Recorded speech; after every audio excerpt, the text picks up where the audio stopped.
Love can be intoxicating, overwhelming, and emotional and all consuming. But if you've ever found yourself feeling obsessive, anxious when your partner isn't around, or terrified of being abandoned, it's time to ask yourself, is this really love or attachment trauma? So let's break it down.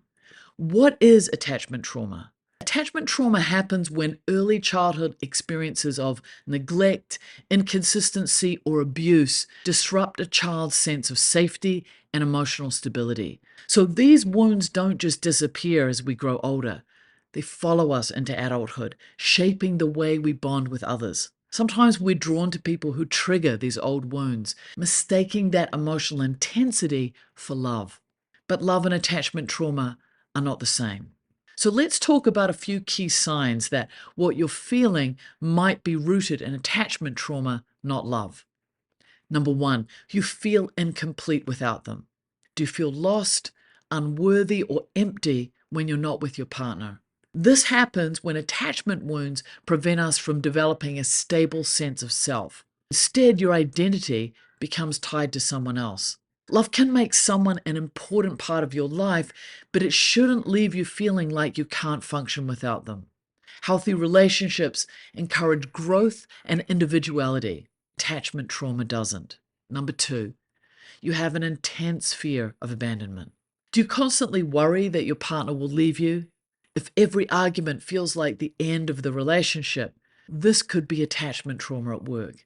So these fears often stem from inconsistent care during childhood, leaving you feeling unsafe in adult relationships. Real love provides security.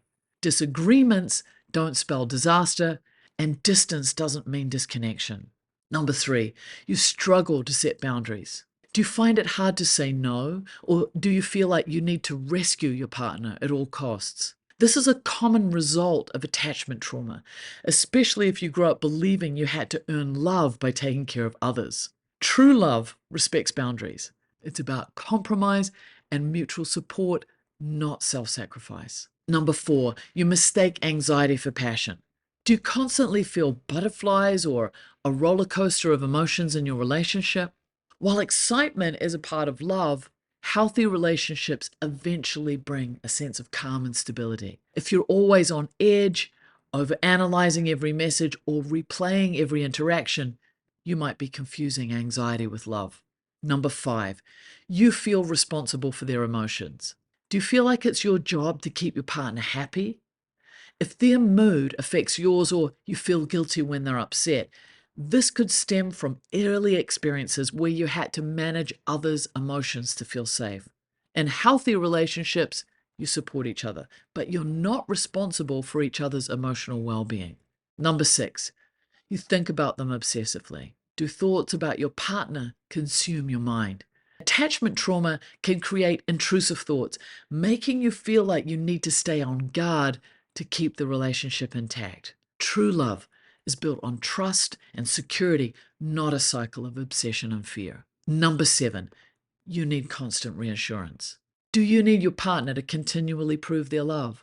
If you find yourself asking for constant affirmations or panicking over delayed replies, this could indicate unresolved attachment wounds. Healthy love builds trust over time, while attachment trauma keeps you in a state of urgency and fear. Understanding the difference between love and attachment trauma is the first step towards breaking free from unhealthy patterns.